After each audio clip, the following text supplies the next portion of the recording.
बहादुरी की मिसालों से भरा है हमारी भारतीय सेना का इतिहास।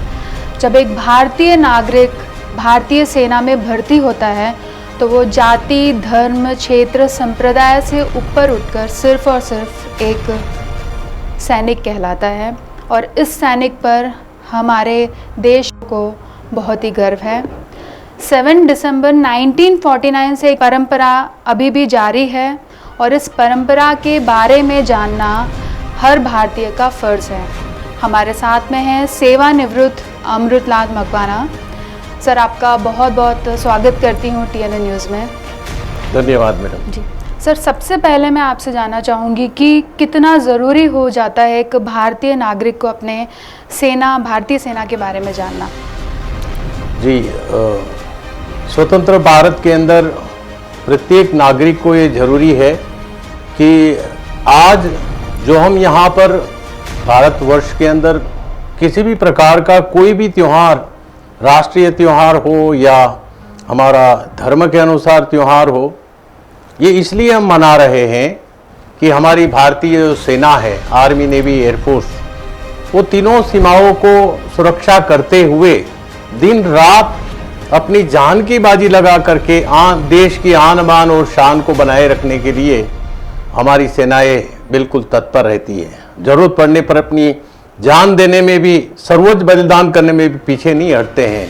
इसलिए ज़रूरी है कि हर एक भारतीय नागरिक भारतीय सेना का, आर्मड फोर्सेस का, आर्मी, नेवी, एयरफोर्स का सम्मान करे। मैंने जैसे अपने दर्शकों को बताया कि 7 दिसंबर 1949 से एक परंपरा अभी तक चली आ रही है, वो है Indian armed forces flag day. उसके बारे में हमारे भारतीय नागरिकों को जानना कितना ज़रूरी है? आज़ाद भारत के बाद में जब अंग्रेज भारत देश छोड़ करके गए तो एक ऐसी ज़रूरत आन पड़ी जो 28 अगस्त 1949 में तत्कालीन रक्षा मंत्री श्री बलदेव सिंह ने एक कमेटी का गठन किया कि हमारे युद्ध के दौरान में जो हमारे वीर सैनिक है, जो वीर गति को प्राप्त होते हैं, तो उनके पीड़ित परिवारों को मदद करने हेतु, उनके पुनर्वसवाट के हेतु, कार्यरत सैनिकों का सम्मान बनाए रखने हेतु, और जो पूर्व सैनिक है या जो अपना दिव्यांग सैनिक है, उनके परिवारों को सुरक्षा हेतु और उनका पुनर्वसवाट हेतु इस फंड का गठन किया गया। जी सर, ये दिन बहुत ही महत्वपूर्ण है। थोड़ा सा आप इसके इतिहास के बारे में थोड़ा सा जानना चाहेंगे आपसे हम। जी, सर्वप्रथम 7 दिसंबर 1949 को पहली बार जवाहरलाल नेहरू प्रधानमंत्री थे देश के, तो उस समय पर बलदेव सिंह की अध्यक्षता में सर्वप्रथम फ्लैग डे मनाया गया। और ये जो तमाम स्कूली छात्र हैं, हम देख रहे हैं कि रोडों पर 7 दिसंबर को एक 3 कलर का एक फ्लैग है, जो सबसे टॉप में रेड कलर का स्ट्रिप है, बीच में गहरा नीला रंग का स्ट्रिप है और सबसे नीचे है हल्का नीला रंग का स्ट्रिप। तो सबसे ऊपर जो लाल रंग का स्ट्रिप है वो दर्शाता है आर्मी को, वो आर्मी का कलर है, और बीच में गहरा नीला रंग जो है वो नेवी को कलर को दर्शाता है, और सबसे हल्का नीला रंग है वो एयरफोर्स को घोषित करता है। इसलिए तीनों सेनाओं को मिलकर के इसको आर्मर्ड फोर्सेस फ्लैग डे के रूप में मनाया जाता है, जिसके जरिए एक फंड जनरेशन किया जाता है। वो फंड जनरेशन इसलिए किया जाता है कि इन सेना के जो युद्ध के दौरान जो वीर गति को प्राप्त सेना है या कार्यरत जो आज एक्टिव सेना के अंदर, उनको आभार प्रकट करने के लिए, उनको सम्मान देने के लिए, और युद्ध के दौरान में अगर कोई जो डिसेबल सैनिक हो जाता, किसी का हाथ कट गया, पैर कट गया, किसी की आंख चली गई, तो उनका पुनर्वसवाट और उनकी रोजी रोटी बनाए रखने के लिए इसी फंड से इन पैसों को इस्तेमाल किया जाता है। सर, कितनी जिम्मेदारी है इस दिन की हमारे सरकार के ऊपर और हमारे भारतीय नागरिकों के ऊपर? देखिए, ऐसा है, आज हम सभी लोग सुपरिचित हैं कि 24 फरवरी 2022 में रशिया और यूक्रेन का जो वॉर चला हुआ है, तो आज उस वॉर के अंदर सभी लोग के कान खुल गए, सभी लोगों को एक लेसन मिल गया कि अगर मेरा भारत को सुरक्षित बनाना है, राष्ट्र को सुरक्षित बनाना है, तो मैं अपनी सेनाओं का सम्मान करना होगा। आज मेरी सेनाएं जो है, भारतीय सेना, थल सेना हो, जल सेना हो या वायु सेना हो, जो बॉर्डर पर दिन रात अपने परिवार से दूर, अपने बच्चों से दूर, समाज से दूर, गांव से दूर, दूर दराज इलाकों में अपनी जान की परवाह किए बगैर भारत की आन बान शान को बनाए रखने के लिए हमारे सैनिक तत्पर हैं। तो हमारे नागरिक का भी एक परम कर्तव्य है कि इन नागरिक, हमारे जो सैनिक हैं, उनके परिवारों को समय समय पर सम्मान मिले। और सरकार से मैं ये गुजारिश करता हूं कि हमारे ये जो सैनिक है, जो गुजरात के अंदर अगर मैं मिसाल के तौर पे कहूं तो 112 शहीद हो गए 1947 से लेकर के अभी तक युद्ध के दौरान में। तो इनके परिवारों को अगर प्रॉपर तरीके से एक जॉब दिया जाए सरकारी, और उनके परिवारों को स्थापित करने के लिए अभी 22 अगस्त को एक जो हमने सरकार के साथ काफी दिनों से हमारा एक जो मसला चल रहा था, जिसमें गुजरात से कोई भी अगर शहीद होता था तो उनके परिवार को 1 लाख रुपए की राशि दी जाती। अभी सरकार ने एक डिसीजन पास किया है कि अभी नाउ ऑनवर्ड्स 22 अगस्त 2022 के बाद गुजरात से अगर कोई शहीद होगा तो उनके परिवार को पुनर्वसवाट और उनकी जिंदगी बनाने के लिए 1 करोड़ की धनराशि दी जाएगी। सर, एक सरकार की क्या जिम्मेदारी हो जाती है भारतीय सैनिकों के प्रति? एक सरकार की जिम्मेदारी ये बन जाती है कि भारतीय सेना में अगर अपने आन बान शान देश की बनाए रखने के लिए अगर कोई जवान सर्वोच्च बलिदान देता है तो उनके पूरे परिवार की जिम्मेदारी सरकार की बन जाती है। उनको पेंशन तो देना ही देना है, लेकिन उनके परिवार से उनके जो बच्चे हैं, जब तक उनकी शिक्षा पूरी नहीं हो जाती है, उनकी शिक्षा की जिम्मेदारी सरकार की होनी चाहिए। उनके परिवार से उनकी पत्नी या जो बड़ा बच्चा है उनको सरकारी नौकरी में प्रथम स्थान देना चाहिए, जिससे कि उनका प्रॉपर तरीके से पुनर्वसवाट हो और उनको एक घर बना के देना चाहिए। जिस प्रकार आज कई राज्यों के अंदर ये सुविधा दी गई है, जैसे महाराष्ट्र है, तो वहां कोई भी अगर जवान शहीद होता है तो उनके परिवार को एक घर बना दिया जाता है, उनके परिवार से एक आदमी को नौकरी दी जाती है।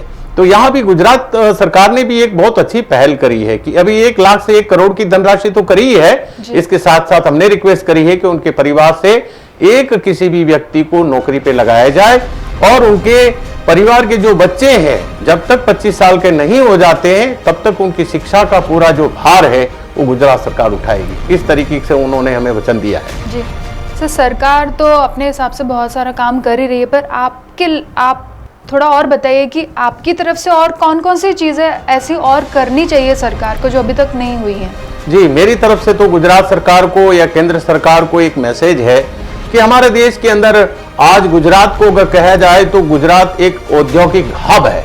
तो हमारे जितने पूर्व सैनिक आज 36,500 है, तो आज मेरे पूर्व सैनिक की हालत देख करके मुझे दया आती है देख करके कि पूर्व सैनिकों को योग्य सम्मान नहीं है। उनको कंपनी के गेटों में सिक्योरिटी गार्ड के ऊपर लगाया जाता है, सिक्योरिटी सुपरवाइजर लगाया जाता है। क्या उनमें काबिलियत नहीं है? जिस हमारे जेसीओ जवान ऑफिसर ने भारत देश की आन बान और शान को बनाए रखने के लिए गाड़ियां चलाई, तोपें चलाई, हथियार चलाए, AK-47 चलाए, रडार चलाए, मिसाइल चलाई, इतनी टेक्नोलॉजी से वाकिफ रखने वाले इंसान को आप गेट पे ड्यूटी दिलाते हो? तो मेरे उद्योग जगत से यही रिक्वेस्ट है कि कम से कम हमारे भारतीय सेना का अगर मनोबल को ऊंचा रखना है तो आफ्टर रिटायरमेंट उनको एक सूटेबल जगह दी जाए, उनको प्रॉपर तरीके से सम्मान दिया जाए, न कि उसको एक सिक्योरिटी गार्ड के तौर पर जिस प्रकार एक 7वीं 8वीं 10वीं क्लास वाला एक सिविलियन को आप गेट पे सिक्योरिटी गार्ड की जॉब देते हैं। तो ये हमारे ट्रेंड सोल्जर है, ये कभी जिंदगी में करप्शन नहीं करेगा। तो ये गुजरात सरकार से भी आह्वान है, केंद्र सरकार से भी आह्वान है, और जितने भी उद्योग पूरे गुजरात के अंदर देश के अंदर चल रहे हैं तो उन सबको वहां पे सूटेबल नौकरी पे लगा दिया जाए तो ये एक सबसे बड़ा सेना का मनोबल ऊंचा होगा। जी सर, एक जब फौजी रिटायर होकर आता है तो उसके लिए सबसे बड़ी चुनौती ये होती है कि वो अब क्या करेगा रिटायरमेंट के बाद में। उसको एक ही प्रेफरेंस दिया जाता है, जैसे कि आपने कहा कि उनको गेट की तरफ मोड़ दिया जाता है कि आप सिक्योरिटी के लिए आप काबिल हैं। एक फौजी के लिए सम्मान सबसे बड़ा है, नौकरी बाद में आती है। तो क्या उसको एक फौजी जब रिटायर होकर आता है तो उसको सम्मानित नौकरी मिलती है? नहीं मिलती है। मेरे खास में आज एक अखिल भारतीय पूर्व सैनिक सेवा परिषद गुजरात प्रदेश का मैं अध्यक्ष हूँ, प्रेसिडेंट हूँ। तमाम जिलाओं के अंदर मेरा कार्य चल रहा है। आज गुजरात में 36,500 मेरे जो पूर्व सैनिक हैं, हम समय समय पर हर जिले में जाकर के कार्यक्रम करते हैं। उनकी हालत बहुत खराब है। मैं ये नहीं कह रहा हूँ बट गुजरात सरकार से भी हमने एक गुजारिश करी है कि सरकारी नौकरियों के अंदर कम से कम जो है क्लास 4 के अंदर 20% रिजर्वेशन, क्लास 3 के अंदर 10% रिजर्वेशन, क्लास 2 में 5% रिजर्वेशन और क्लास 1 में 2% रिजर्वेशन उनको मिलना चाहिए, जिससे कि उनको मान सम्मान की जिंदगी मिले। और आने वाले समय में अगर देश को सुरक्षित रखना है, हमारे गुजरात को सुरक्षित रखना है, 1600 किलोमीटर लंबा हमारा समुद्री जल सीमा है, तो हमारे कई मरीन पुलिस स्टेशन है, वहां सिविलियन की जगह पे अगर आर्मी, नेवी, एयरफोर्स का जवान को वहां पे ड्यूटी पे तैनात किया जाएगा तो हमारा देश की जो सुरक्षा है वो एक मजबूत बनेगा। पुलिस के अंदर भी अगर हमारे सेना के रिटायर्ड जवानों को अगर वहां ड्यूटी पे लगा दिया जाता है तो एक जबरदस्त रिजल्ट आपको मिलेगा, क्यों इन्होंने आर्मी के अंदर हमें करप्शन कैसे करना ये नहीं सिखाया जाता है। तो हमारे जवान बहादुर जवान है और जो सिविलियन लोग नहीं कर सकते उससे कई ज्यादा वो अपनी ड्यूटी बेहतर तरीके से करके दिखा सकते हैं। इसलिए मेरी सरकार से दरख्वास्त है, रिक्वेस्ट है कि उनको पुलिस में लगाएं, उनको रेलवे में लगाएं, उनको औद्योगिक जगत के अंदर अच्छे से अच्छी कॉर्पोरेट वर्ल्ड के अंदर लगाएं, जो आपको अच्छे से अच्छा रिजल्ट देगा और उसको प्रॉपर तरीके से सम्मान देंगे। तो आज आर्मी, नेवी, एयरफोर्स जो भी सेना के अंदर कार्य कर रही है उनका मनोबल ऊंचा रहेगा और हमारा देश सुरक्षित हाथों में रहेगा। Indian armed forces flag day पर एक भारतीय सैनिक होने के नाते आपका एक आम नागरिक को और पर्टिकुलर गुजरात सरकार को और हमारी केंद्र की सरकार को आप क्या बोलना चाहेंगे?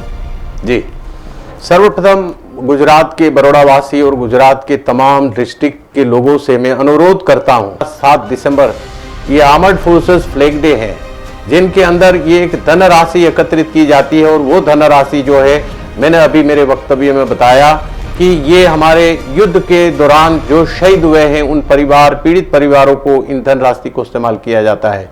और आज सेना में आर्मी, नेवी, एयरफोर्स जो काम कर रही हैं उनके कल्याण हेतु इनमें से ये फंड को इस्तेमाल किया जाता है और पूर्व सैनिक के परिवारों का पुनर्वसवाट के लिए इन फंड को इस्तेमाल किया जाता है।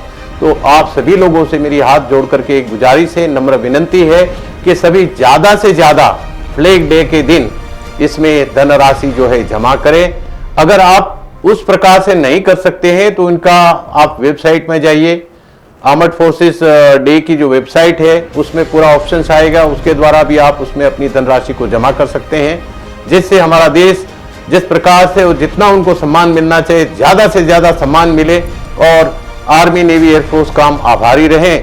तो इस प्रकार से अगर हम कार्य करेंगे तो एक बहुत बड़ा एक कार्य होगा। और केंद्र सरकार से मेरी एक नम्र गुजारिश है कि यूनिफॉर्म पॉलिसी होनी चाहिए कि गुजरात से अगर कोई शहीद होगा तो उनको 1 करोड़ मिलेगा, दूसरे राज्य से कोई शहीद होगा तो 20 लाख मिलेगा, तीसरे राज्य से 25 लाख, 40 लाख। तो एक ऐसी यूनिफॉर्म पॉलिसी बनाई जाए कि पूरे भारतवर्ष से अगर कोई भी जवान शहीद होगा तो उनको 1 करोड़ की राशि दी जाएगी, उनके परिवार वालों को एक घर बना के दिया जाएगा, उनके परिवार के एक सदस्य को नौकरी दी जाएगी।